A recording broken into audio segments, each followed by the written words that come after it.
Joe Biden is asleep. Kamala is at a dance party with Beyonce. Beyonce. Beyonce. Beyonce. Dance party with Beyonce. Dance party with Beyonce. Dance party with Beyonce. Dance party with Beyonce. Beyonce. Beyonce. Beyonce. Beyonce. Party with Beyonce. Beyonce. Beyonce. Beyonce. Dance party with Beyonce. Dance party with Beyonce. What's up, everybody? We are back. Iron Minds is back. It's good to see you all. Trey Griggs here. We've got some newbies on the show. Permanent newbies. I love it. I'm excited about this. Michael Lombard out and about this morning in Austin, Texas. Nick Klingensmith doing some mobility exercises this morning. We don't know what we're doing. We're just having fun, having a good time. Hope you're up. Hope you're with us. Put in the comments where you're watching from. We are back. I'm excited. What's up, fellas? How you guys doing? Just happy to be here. Good morning. Very happy to be here. Happy to be on 2 feet. Nice. I know you're outside in Austin. It's dark. Little dance party with Beyonce this morning. Good time, fellas. Always a good part of recovery is a dance party with Beyonce. That's right. Dance party with Beyonce. That's good. All right. Hey, let's go around the room and talk about who we are for people who may not know who we are, but hopefully, some people know who we are. Michael Lombard, talk about yourself just a little bit. Yes, sir. What's going on, everybody? My name is Michael Lombard, a.k.a. Lombard Trucking.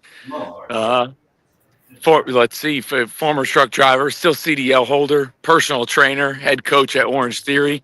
And as of November 2nd, an Ironman athlete. And just here to make the world a better place and get people moving, helping people find the motivation to become the best versions of themselves and make the world a better place. I could go on and on telling the story. Let's go. We'll get to that, I'm sure we will. All right, Nick, tell the people who you are, my friend. All right. Well, I am the 4-time cancer survivor, type 1 diabetic, recovering alcoholic, who became an obstacle course racer and defied it all. After 20 years in logistics, I became a motivational speaker and mindset coach. This weekend, I just did the world's toughest mudder 24-hour obstacle course event. And so today we're working on some mobility and stretching. Nice. I love that. And I'm the average Joe of the bunch. I've done a couple things, not a lot. A couple half marathons, about 4 tough mudders, regular tough mudders, not the big ones, not the world's largest, the 24 hours. But I've done some 15K tough mudders, a couple of those. Had a good time. Some in Dallas or in the Texas area. Some in St. Louis. Raised $12,000 for ALS in one of the races, which is pretty sweet. Yeah. So I've had some good times. But I got some catching up to do. And you know what, Michael, you talked about getting people moving, getting them all that kind of stuff. You've been that way for me, man. I appreciate it. We're going to have a good time today. Let's talk about what we're doing today. I'm going to actually be starting with little shoulders, thighs, and tries. I'm just working on upper body today, getting a little extra strength training in today. Lombard, what are you doing today out in the dark? So right now it's dark. I'll be in the light soon. But what I've got going on, I'm fully embracing recovery as part of the Ironman process, but also I'm doing one of the oldest and noblest ways to where if you are just starting out, you want to get into fitness, you are trying to make a change in your life, it comes down to walking. And if you can add some weight to it, a weighted vest, I'm getting the legs moving. This is the number one thing you can be doing, the number one form of cardio for anybody on 2 legs. I got to get some steps in so that way I can get some volume back and I can keep training for other events in the future. So I've just got the vest on, outside, fresh air, going for a nice, good walk. You've been talking about that. You've been talking about how powerful walking is. I think a lot of people don't realize that just starting walking can be the catalyst for something else that they'd like to do, but they think, well, if I want to get in shape, I got to go to the gym. I got to run all the time. Man, I can't run. I'm overweight. My knees hurt. I can't really do much. And for you, man, it's like just start walking. That's what you're promoting. Yeah, the stats. Just getting 7,000 or more steps a day reduces the risk of all-cause mortality in people ages, I believe it's 38 to 50 by about 50%. Like it just cut it. Just being able to get 7,000 or more steps per day.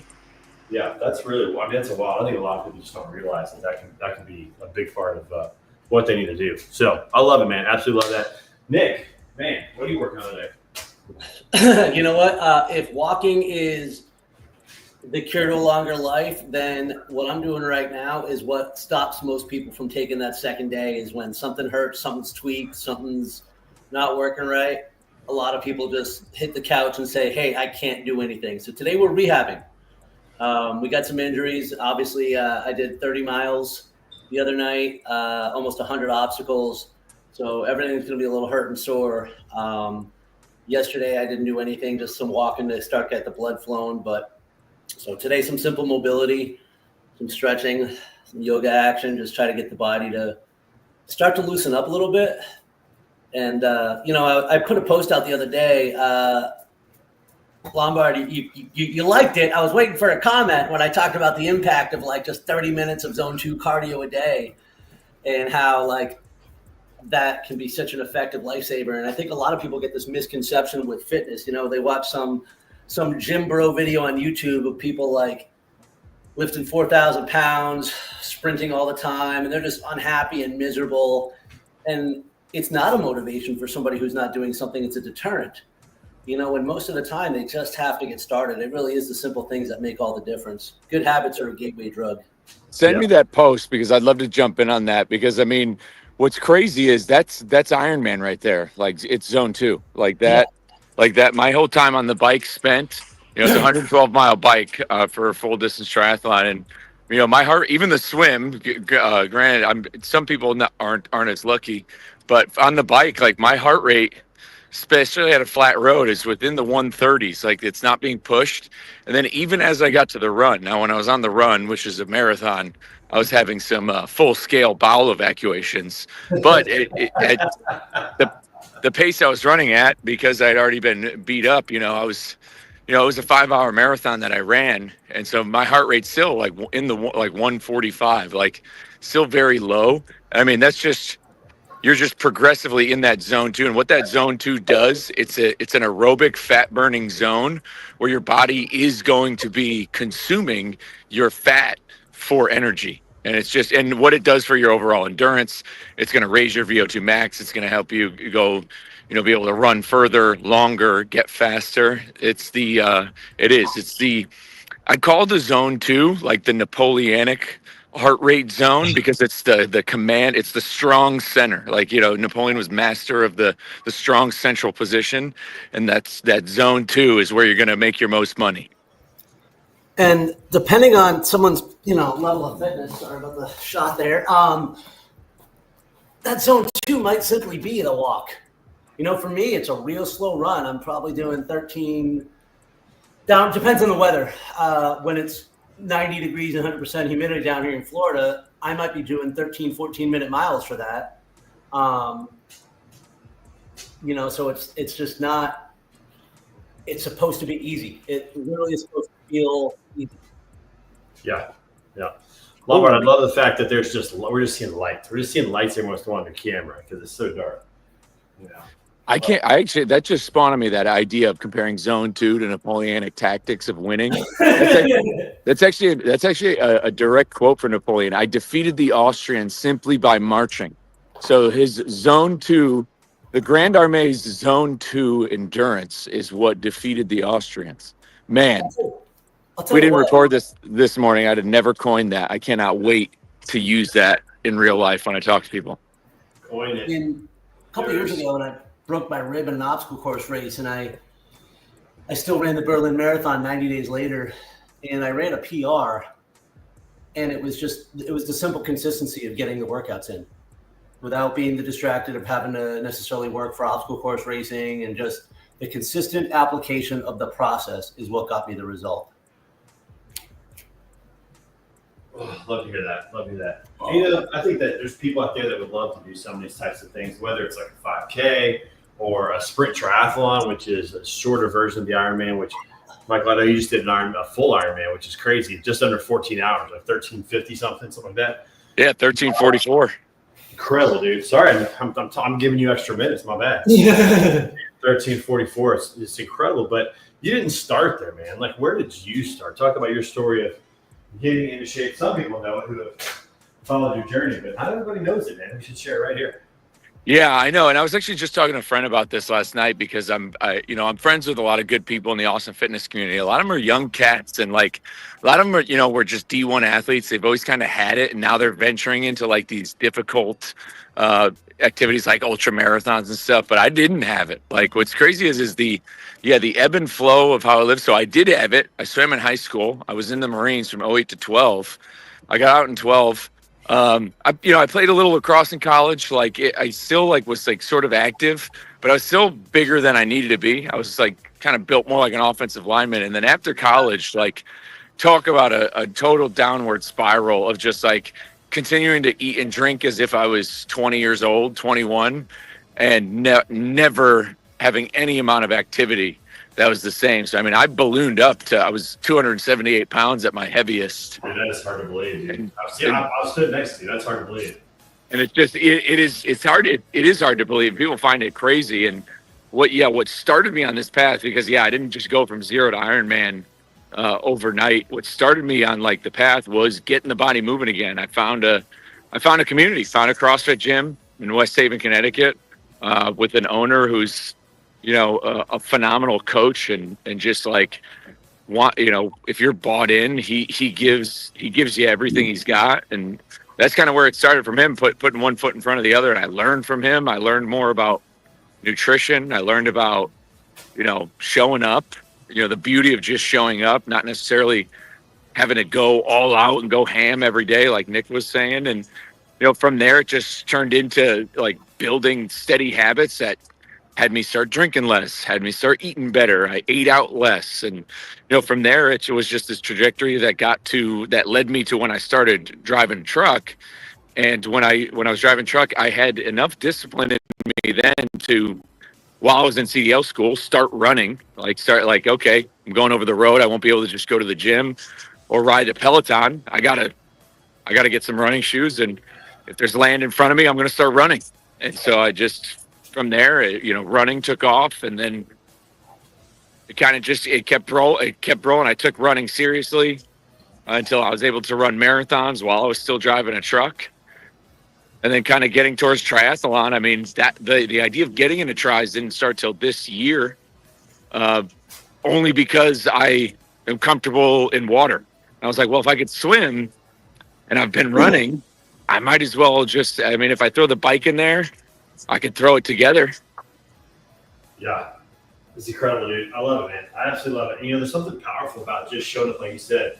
I've heard a stat. I don't know if I remember where it was. I heard it said a while ago. I talked about how if you just go to the gym, even if you have no plan, and even if you don't work out the first day, but if you just start showing up to the gym, just going, saying, I'm going to be at the gym for 30 minutes, no matter what happens, that those people become some of the healthiest because they're just in the right place.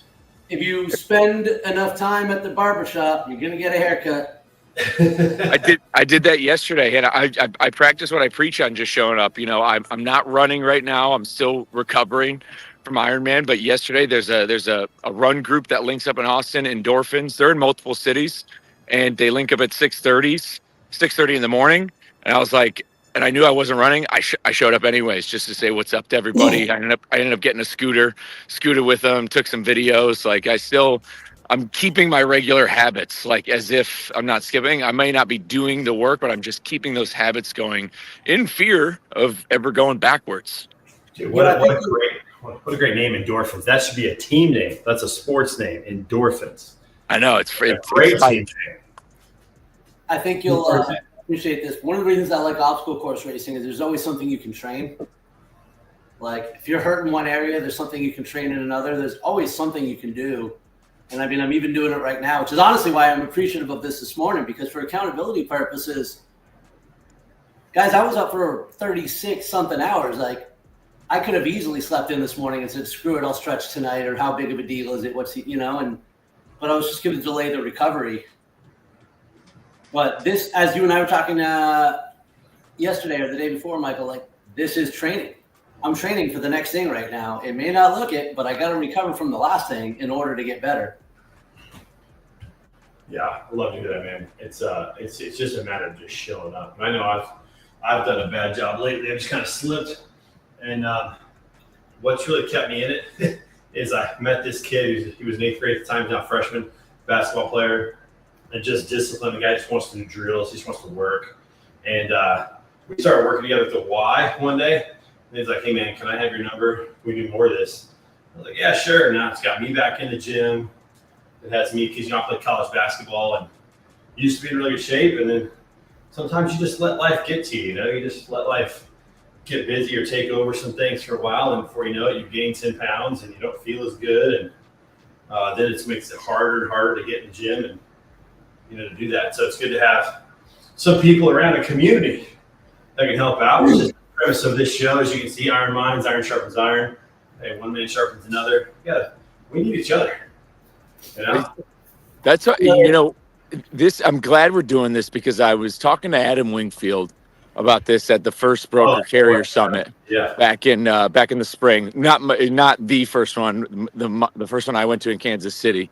Yeah. He was telling me, he was just like, dude, there is he was really hyping me up. He's like, there's something about you, like if you can merge Lombard with Peloton, like in some sort of way. He's like, there is something out there, because he was talking to me about how special like group fitness is, and I'm a huge believer in group fitness. Like, hey, I know I had to be a self-starter when I was over the road with running and stuff like that, but it doesn't make it mean it was like necessarily fun. Like, it wasn't fun running in 25 degrees in Iowa. It wasn't fun running in 100 degrees in Laredo. Like, what's fun, like group fitness is fun. Like Orange Theory, going to CrossFit, going to running groups, like running clubs is fun. So it's like, how can you bring group fitness into this industry, which is either if you're a driver, you're alone. I mean, we've got some brokers, agents who work alone. Like, there's a lot of people who don't have access to group fitness. How can you do it? And like this right here, I think is like the doorstep of, I think, us creating a group fitness space for the industry, especially in the remote space. I mean, I'll be honest. One of the things I miss about going to work with people is hearing about other things, such as like, oh yeah, I work out with my friends and we do this, or family stuff, sports. Yeah, people to create teams, clubs, groups, communities, in the community. Well, hey, listen, we got a couple things around community. First of all, if you're going to have community, you have to have merchandise. And listen, we got merchandise, folks. We got water bottles. We got all kinds of stuff. In fact, you can find all these things over at ironminds.io/shop. You can pick up sweatshirts, hats, all kinds of good stuff. So make sure you check that out when you get a chance. But we also have a LinkedIn group. I just started this for the first time. We didn't do this last time around. And we did Iron Minds starting a couple years ago with a buddy, Hayden Allred, my friend Hayden from Dallas, Texas. And we didn't do this though. We got a group now. We have a LinkedIn group. May have to make a Facebook group as well, where we can encourage one another, maybe post some pictures of stuff we're doing, keep people motivated, really try to create that community, because that's so critical to have community in this type of activity, because it's just, life is just hard. The older you get, kids get older, responsibilities grow, and it's hard to have friends even, so it's good stuff. It's not just people will shame me or something. When you're part of the right community, you want to show up for the team. Yeah. It's about being part of something bigger than yourself. And honestly, ever since I decided, and I mean it was sort of like a decision, it just hit me. I really kind of found my purpose to inspire others by overcoming the obstacles that I face. And I mean, therefore, it's my way of helping the community. Yeah, I love that. In fact, what's your website? Talk about that a little bit, because you're a motivational speaker. You've got a little bit of a community already rocking, and so we're excited to have you part of this one as well. Talk a little about your website and what you do on the regular, friend. Well, the website is stridemotivation.com, and I gave the highlight of my story earlier, but what I really do is I speak to other achievement-driven professionals who typically are lost, stuck, or unmotivated, and I help them to get clarity behind their own goals and priorities, help them to overcome self-doubt and fear, and more importantly, help them to take that first important step towards a better them. I get them to start believing in themselves again, and I like to share just relatable stories from overcoming my own adversity, from my time in sales, from interacting with other people, and all the lessons that I continue to learn, because physical endurance training is mental endurance training. I mean, you cannot do a 24-hour sufferfest without learning a few things about yourself. You know what I mean? Yeah, I do know that. I haven't done 24 hours, but I did about 3 at the Tough Mudder that I did, and it's interesting because the end of it, like there's excitement to finish, especially like I love Tough Mudders because there's really no time and it's a group activity. That is a great community race. I'll say that all day. Dude, it is because you're not trying to make a time. You're not pushing yourself beyond what's normal. If you have to walk for a little bit, that's fine. It's just a matter of completing it. But you get towards the end, and like, man, your nervous system is shot. But at the same time, you just can't wait to cross that finish line, man. There's just something about doing that together and taking that picture at the end. It's powerful, man. I missed it. I want to know. In the world's toughest, there were guys who paid a race fee, showed up, went out on the course, did their thing, and then they stayed at an obstacle all damn night just to help people. That's so awesome. And so there's an obstacle called, Everest, the one where you got to run up. Yeah. That's a tough one. By yourself. Whatever, between my tendonitis in my arm and just overall exhaustion, I was like kind of useless. And I'm pinching up the rope and I'm trying to get over to muscle up. And this guy offers to help me. So I grab his hand, but I had nothing left. All of a sudden I'm dead weight. And I look at him and I'm like, bro, just let me go. And all of a sudden I hear out of nowhere, no! Another guy comes over, reaches over, grabs my other arm.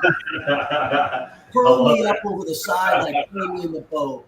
Yeah. And you know what? Those guys were still there at 7, 8, 9 a.m. Like that's what they did all night. Like they were absolute heroes. Yeah. I remember one time we had the same situation. We were at Everest and we were the first ones there. There was nobody, there to get us.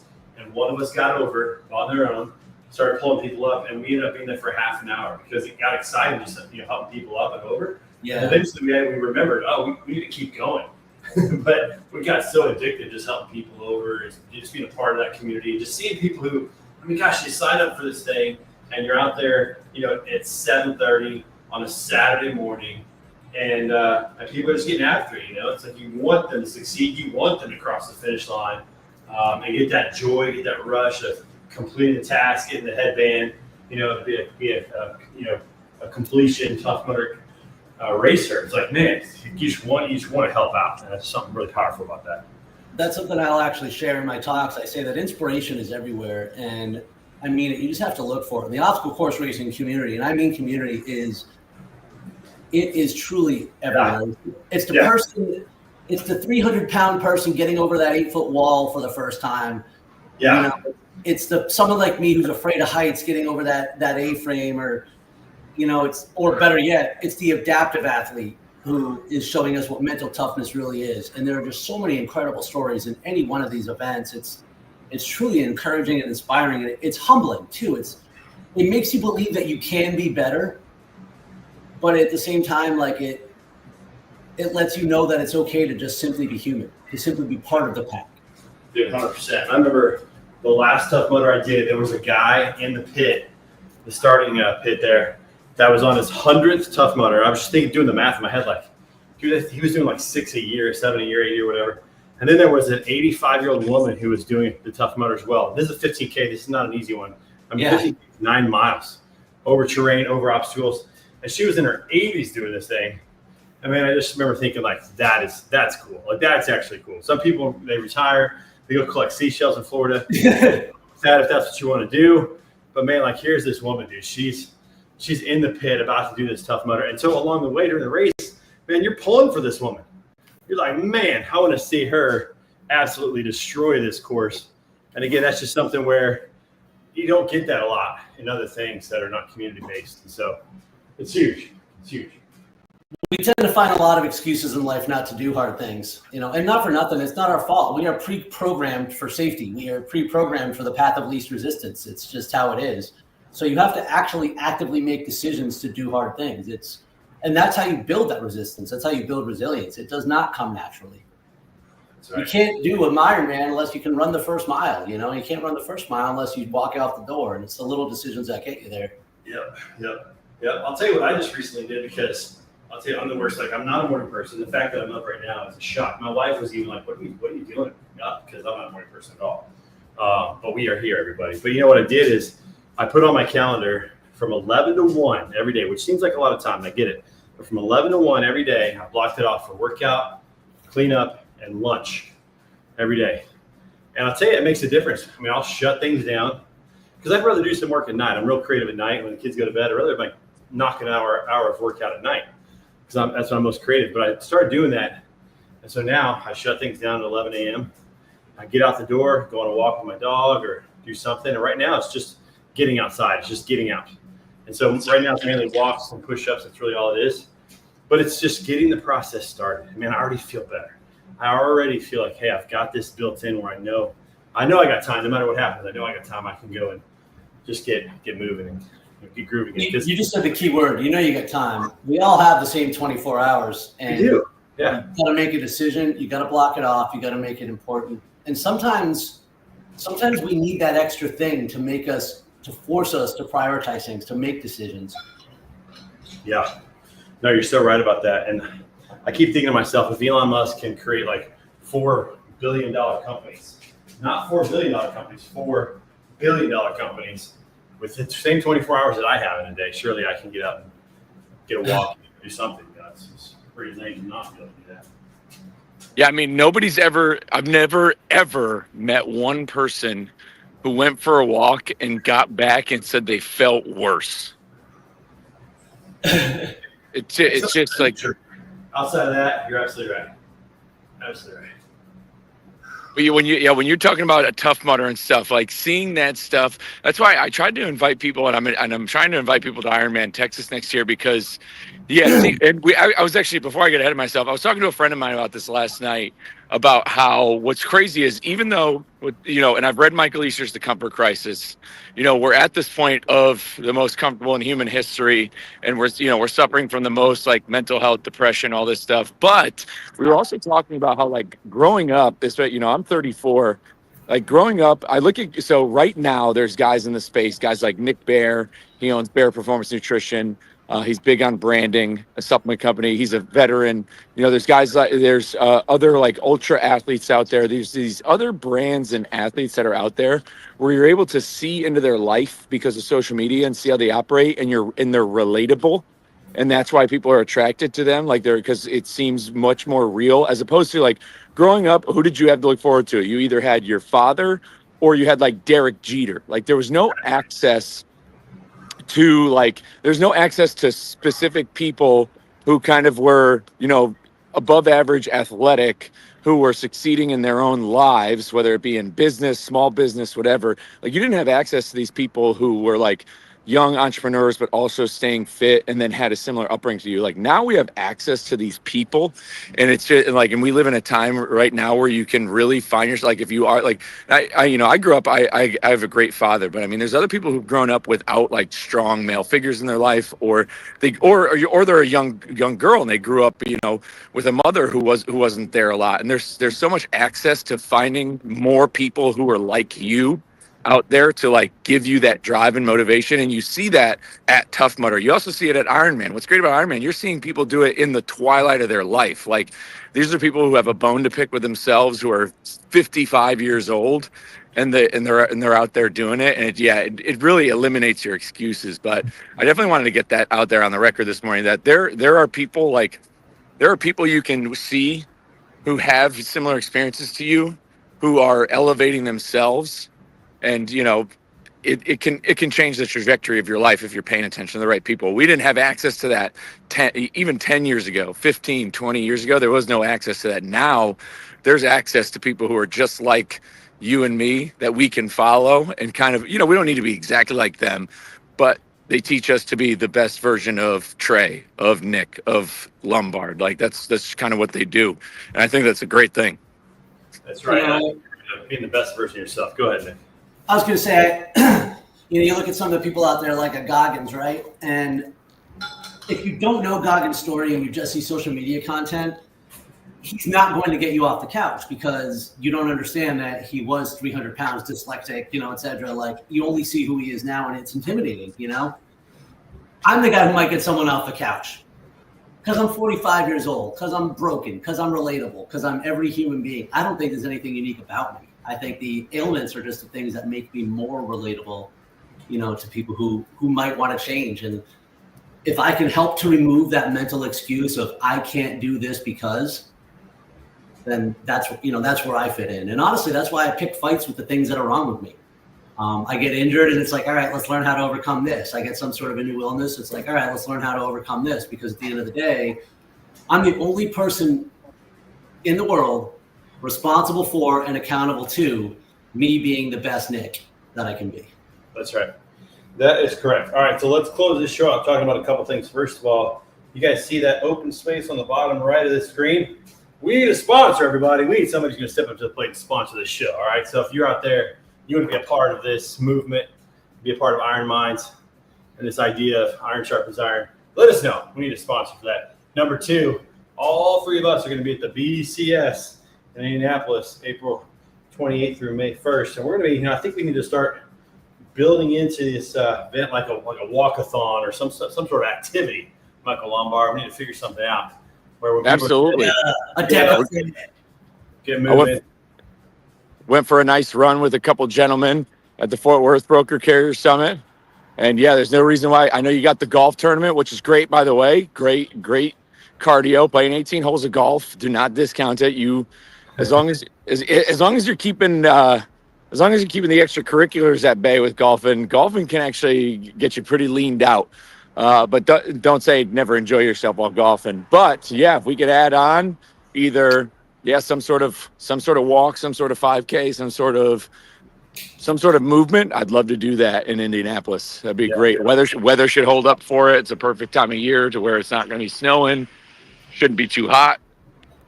We'll get that rolling. Here's my golf trick, by the way, for the people out there that say, but you're in a golf cart, you don't get any cardio. Here's the golf trick, all right? If you have a partner who also is like-minded in this way, even if you don't, every other hole, one of you walks. So, for example, you all ride a hole together. Then on hole number 2, you walk from the tee to your next shot and from the next shot to the green. Hole number 3, you ride together, so you get the fellowship. Hole number 4, they walk the hole. And that way, you both are getting walking in throughout the day. And that will help you out with workouts while you're on the golf course. It's a simple thing. I mean, just walking from tee to. Or you could just golf like me and have to chase your ball around so much that you're logging all the miles. there's lots of options in that regard, that's for sure.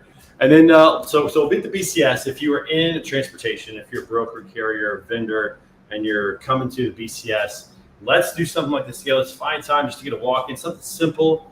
We're going to be starting later in the morning. So instead of starting at 8, we're going to start at 9 or 9:30. So there's plenty of time to walk, get cleaned up, eat breakfast, and get the day started. So it's going to be great. And so hopefully you can join us. BrokerCarrierSummit.com. You can sign up today for Indy. We need an Iron Minds coupon code for that. I got to make that happen. We're going to have an Iron Minds coupon code and see if we can get to the BCS as a part of what we're doing here. And then finally, everybody, this is going to happen every Tuesday morning, 6 a.m. Central Time. We're going to be getting together like this, encouraging one another. Because as we say on the show, as iron sharpens iron, so one man sharpens another. That's what Iron Minds is all about, building a community. Don't forget to go and pick up your merch, some Iron Minds merch. Put the banner back up so you can see where it is, ironminds.io. You can pick up a sweatshirt, a water bottle, a stocking cap. If you're in the Minnesota, Wisconsin area, you need something warm for going outside. We got you covered, everybody. And we're going to see you guys real soon. We got, again, Michael Lombard, Nick Klingensmith, myself, Trey Griggs. We're excited to have you here. Last words, fellas. What do you got? Last words for the people. Man, we got today. Go make it count. That's right. We got today, everybody. There's no tomorrow. I love it. Give us part of the speech. Give us part of the motivational speech that you give there, Nick. Oh shit! I was just quoting Rocky on that one, but I'll you know what, man? I talk about cancer all the time, and I'm coming up on 20 years of my first diagnosis. That's wild. It doesn't matter how many times you get to see that lesson that tomorrow is not guaranteed. We always end up taking it for granted. So even if it's just for today, the lesson is this. We have today. We may not have tomorrow. Make it count. That's right. That's right. Lombard, last words for you. The sun is coming up in Austin. You're looking good. Final words, my friend. Ready to get it. Yeah, to anybody out there listening, I want you to just imagine this in your head. Say you skipped a workout. Say you had you ate like garbage for a whole week. It doesn't really matter. Like, go look in the mirror right now and say, you know what? I didn't work out all week. I guess I'm never going to do anything ever again to try to be healthy. That's it. I guess I made a mistake. I can to have that personal conversation with yourself, it sounds irreasonable and irrational to just look in your mirror and be like, well, I had a cheat meal. Well, I skipped a workout. I guess that's it. I'm going to throw in the towel for the rest of my life. Forget about it. Move on. I shared this on Instagram the other day. You know, that defensive tackle from the Washington Commanders who had cost him the game on fourth down, like at the last part of the game. He's 22 years old. Do you think he was not back at work Monday morning fixing his mistakes? He didn't quit the NFL, and he was embarrassed. He embarrassed himself in front of thousands of people just because you got a cheat meal, just because you're 50 years old, just because you skipped a workout, just because of whatever it is. That's no excuse not to just pick up, get up, go for a 30-minute walk, check your wins, like check off your wins. Just get one small win today. Just get one victory. It could be eating a fucking banana, whatever it is. Love it, man. Absolutely love it. You're absolutely right about that. So everybody get after today, whatever it is. Iron sharpens iron. Help one another out. And we will see you guys on the flip-flop. Time for us to get out of here today with, again, a little dance party with Beyonce. Joe Biden is asleep. Kamala is at a dance party with Beyonce. Beyonce. Dance party with Beyonce. Dance party with Beyonce. Dance party with Beyonce. Dance party with Beyonce. Beyonce. Party with Beyonce. Beyonce.